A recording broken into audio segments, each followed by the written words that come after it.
안녕하세요. 반갑습니다. 새삼조각사 그냥 좀 이지훈 강사입니다. 자, 일단 제가 또 스킨을 조금 바꿨어요. 기존에 있는 디자인 말고 조금 더 이제 컨텐츠 위주로 제가 이제 운영을 하기 위해서 디자인을 좀 바꿨고, 또 바꾼 일단 블로그 디자인에 대해서도 궁금한 것이 있으면 문의를 하시면 제가 이제 관련되어 있는 정보들을 여러분에게 설명을 좀 드리겠습니다. 오늘은 이제 2-3 벌써 이제 세 번째 시간이고요.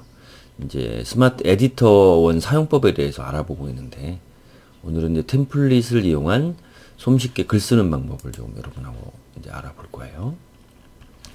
자, 일단 글쓰기로 들어가겠습니다. 스마트 에디터 1이라고 하는 3.0 버전의 에디터를 여러분들이 띄워주시고, 저번 시간 글감에 이어서 이제 오늘은 템플릿에 대해서 알아볼 거예요.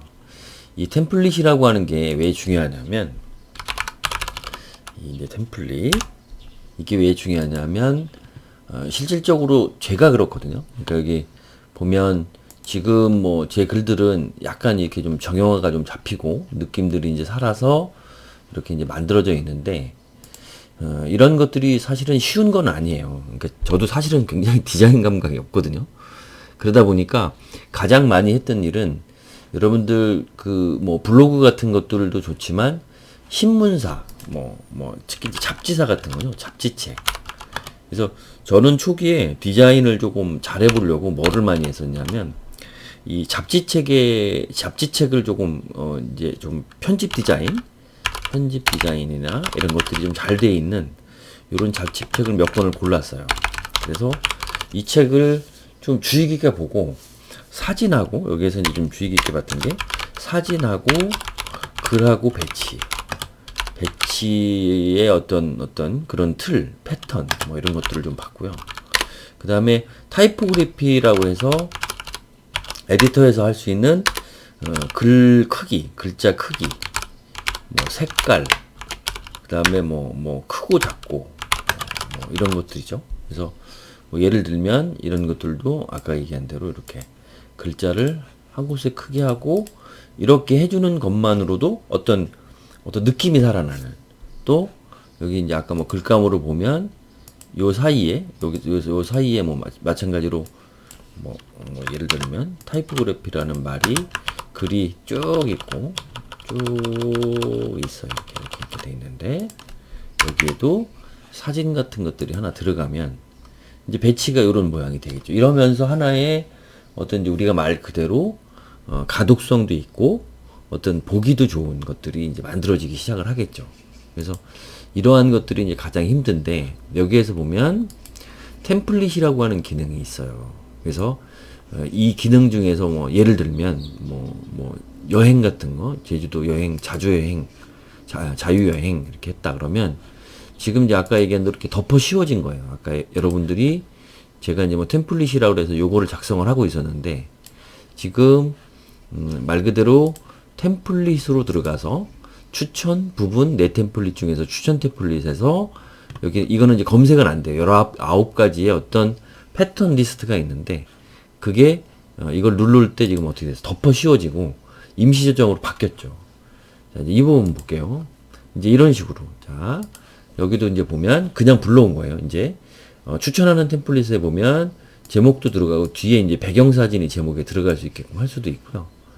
이렇게 이제 앞에 어떤 포스팅을 시각하겠다라는 게 있고, 이게 이제 타이포그래피 아까 말씀을 드린 거죠. 그래서 글자 크기를 좀 조절을 하고 색깔을 좀 변동을 하고, 두 번째 거, 세 번째 거 이런 식으로 글자 크기를 세 종류로만 바꿔도 이렇게 뭐 이제 예를 들면 뭐 저 같은 경우는 뭐 보건복지부에 정보를 올린다. 보건복지부. 그다음에 여기 보면 보건복지부가 뭐 있을까요? 한부모 가정 생계 지원 신청하는 방법. 뭐 이렇게. 그다음에 여기에는 이제 뭐 이제 어떤 뭐라 그래야 되죠? 슬로건 같은 거. 그러면 한부모 가정. 그러면 저소득층, 그 다음에 사각지대 위한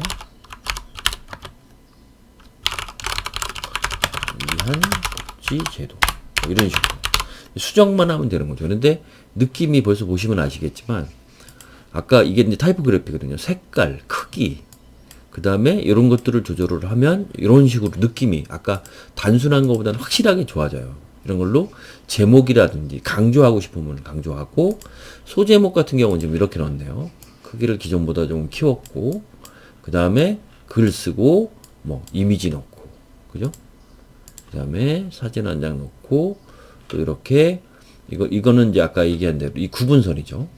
구분선을 아까 같이 집어넣고, 구분선을 집어넣고, 아니면 뭐 이런 것들도 좋겠죠. 이렇게 구분선도 이렇게 한번 바꿔보고, 그 다음에 또 이렇게 또 제목 넣고 간단하게 이야기 넣고, 또 자 사진을 넣고, 이런 식으로 쭉 이렇게 뭐 이게 이제 아까 얘기한 대로 추천 템플릿 이렇게 해서 뭐 이제 이걸 쉽게 얘기하면 이렇게 템플릿을 지정을 해놓고 내가 이거를 하나 이렇게 추가를 해서, 그러면 이제 내가 지금 수정한 거대로 불러와지거든요. 이거를 누르면.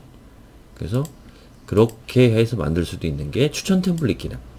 그러니까 추천 템플릿, 부분 템플릿은 이미 네이버에서 만들어져 있는 거예요. 그런데 이제 가장 큰 어떤 차이점은 앞에 얘기한 추천 템플릿, 이것은 그냥 글 하나를 통째로 템플릿으로 가지고 오는 거고요. 이 부분 템플릿은 지금 이제 이렇게 했는데 이 중간중간을 조금 다르게 꾸미고 싶어요. 그러면 여기에 말 그대로 이제 이런 거 하나 넣었다. 만약에 이렇게 넣었다. 그러면 지금 보이시죠? 덮어 씌워지지 않죠. 그러니까 말 그대로 부분이니까 여기에서 요 한 부분, 아까 여기다 넣었잖아요. 요 한 부분만 가지고 오는 거예요. 이것들이 모여져 있는 게 요 부분 템플릿. 쭉 뭐 요런 형태라든가 뭐 이런 거. 그러니까 실질적으로 여러분이 잘 모르겠다. 뭐 나는 글 쓰는 방법을 모르겠다. 뭐 어떻게 하는 거 모르겠다. 그러면 기존에 이렇게 불러오시면 돼요.